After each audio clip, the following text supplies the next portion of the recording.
की तर्ज पर ही 3 सैंपल लिए गए हैं। उन सैंपलों की जीनोम सीक्वेंसिंग कराई जा रही है।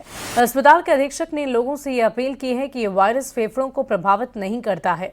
ऐसे में लोगों से पैनिक नहीं होने की, सिर्फ और सिर्फ सावधानी बरतने की अपील की गई।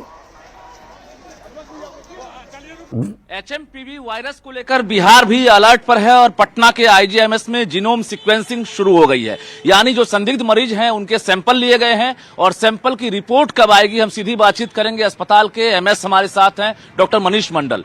क्या लग रहा है, जिस प्रकार से स्वास्थ्य विभाग ने जो प्रोटोकॉल फॉलो करने के लिए अस्पतालों को आदेश दिया है, उसका कितना पालन हो रहा है और जीनोम सीक्वेंसिंग की रिपोर्ट कब आएगी? बिहार में अलर्ट पे है, मोड पे है और राज्यों भी अलर्ट मोड पे है। जहाँ जहाँ भीड़ है वहाँ हम लोग माइकिंग करवा रहे हैं कि लोग भीड़ वाले जगह से अलग रहें।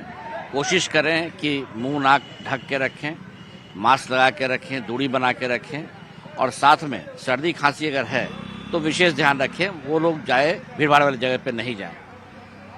कोरोना वायरस का इलाज तो शुरू से चल रहा है तो लोग पता है कैसे क्या कर, वही पालन इसमें भी करना है। हाँ, जो लैक्सिटी हो गई थी, लोगों में जो शिथिलता आ गई थी, उसको वापस अनुपालन करना है। जी। और कितने सैंपल अभी लिए गए हैं टोटल? 3 सैंपल हम लोगों ने भी सस्पिशियस लिया है।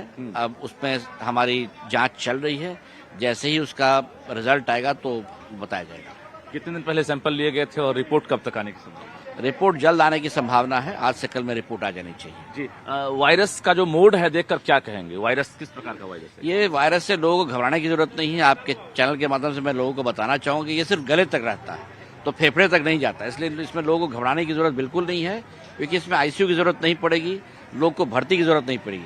हाँ, इसकी खांसी जो है वो तंग करेगी, कुछ दिनों तक ये खांसी बरकरार रहेगी और कोई इसमें दिक्कत नहीं होगी। क्या सिम्टम देखकर जो है सैंपल लिया था? सर्दी खांसी अगर किसी को हो तो सैंपल टेस्ट कराया जा सकता है। चलिए, हमारे साथ अस्पताल के अधीक्षक डॉक्टर मनीष मंडल थे और इन्होंने जानकारी दी है कि जीनोम सीक्वेंसिंग शुरू हो गई है और 3 मरीजों का, एक तरह से संदिग्ध कहा जाए उन्हें, जिनमें ये सिम्टम दिख रहा था, उनके सैंपल लिए गए हैं और यहाँ पर जीनोम सीक्वेंसिंग होने के बाद उसकी रिपोर्ट आएगी कि आखिर वो पॉजिटिव थे या फिर नेगेटिव। जाहिर है अस्पताल अलर्ट पर है और बिहार सरकार ने जो प्रोटोकॉल फॉलो करने के लिए आदेश दिया है उसका भी एक तरह से पालन किया जा रहा है। कैमरामैन दीपक के साथ रजनीश कुमार, न्यूज़ 18 पटना। और अगली खबर मुजफ्फरपुर से, जहां एचएमपीवी को लेकर स्वास्थ्य विभाग अलर्ट मोड पर है और बिहार के अस्पतालों को भी स्पेशल निर्देश दिए गए हैं।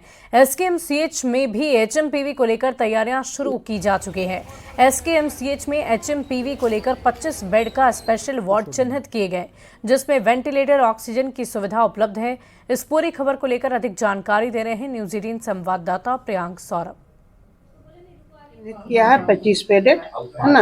उसके अलावा जो सरकार का दिशा निर्देश हमको आया है, वेंटिलेटर, ऑक्सीजन, दवाइयाँ, जांच, तो वेंटिलेटर की व्यवस्था है यहाँ और भी बढ़ाया जा रहा है व्यवस्था, और ऑक्सीजन मास्क और ये सब चीज़ का हमने तहकीकात कर लिया है, ये सब सही कंडीशन में है ना।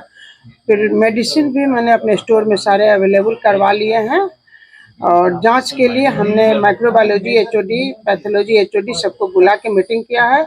उनको कहा है कि अगर जांच का कोई ज़रूरत है तो आप हमको उसके लिए लिख के दे, जो भी कमी है उसको पूरा करने का कोशिश करूंगी। चीन के बाद भारत में भी अब एचएमपीवी वायरस ने टेंशन बढ़ा दी है और इसको लेकर स्वास्थ्य विभाग ने अलर्ट जारी कर दिया है। बिहार में भी स्वास्थ्य विभाग की तरफ से तमाम अस्पतालों को अलर्ट मोड में रहने के लिए कहा गया है। ऐसे में मुजफ्फरपुर के एसकेएमसीएच, जो सबसे बड़ा अस्पताल उत्तर बिहार का कहा जाता है, वहां पर भी स्पेशल वार्ड बनाया गया है एचएमपीवी को लेकर। अब आप देखेंगे कि यह स्पेशल वार्ड जो एचएमपीवी वायरस को लेकर जो बनाए गए हैं, कि जो भी मरीज, हालांकि अब तक एक भी मरीज सामने बिहार में नहीं आया है, लेकिन तैयारी जो है वह शुरू हो गई है। तमाम अस्पताल जो है वह अलर्ट मोड में है और अत्याधुनिक मशीनें, जो वेंटिलेटर और तमाम जो मेडिकल से जुड़ी हुई तमाम मशीनें जो है वह भी तैयार कर लिया गया है। और कोरोना काल में जिस तरीके से ऑक्सीजन प्लांट वगैरह लगाए गए थे, वो तमाम चीजें जो तैयार है। ऐसे में एसकेएमसीएच के अंदर यह जो है विशेष 25 बेड का स्पेशल वार्ड बना लिया। न्यू वायरस के लिए इसको सिलेक्ट किया गया है और अभी तत्काल के लिए तो अभी इतने ही बेड है और आगे भी अगर केसेस आते हैं तो उस वाले आगे मतलब आसपास के भी वार्ड को भी इसके लिए स्पेशल बनाया रेडी कर दिया। एसकेएमसीएच की अधीक्षक डॉक्टर कुमारी विभा ने बताया कि जो एसकेएमसीएच में ऑक्सीजन प्लांट वगैरह लगाए गए थे वह भी एक्टिव मोड में है। इसको लेकर लगातार बैठकें भी की जा रही है और तमाम जो उपकरण वगैरह थे, तमाम चीजों की जांच कर ली गई है। सब कुछ एक्टिव मोड में है। तो अब एसकेएमसीएच इसको लेकर पूरी तरीके से तैयार है। मुजफ्फरपुर से न्यूज 18 के लिए प्रियांक सौरभ। और फिलहाल इस बुलेटिन में अभी के लिए बस इतना ही। आप बने रहे न्यूज 18 बिहार झारखंड के साथ।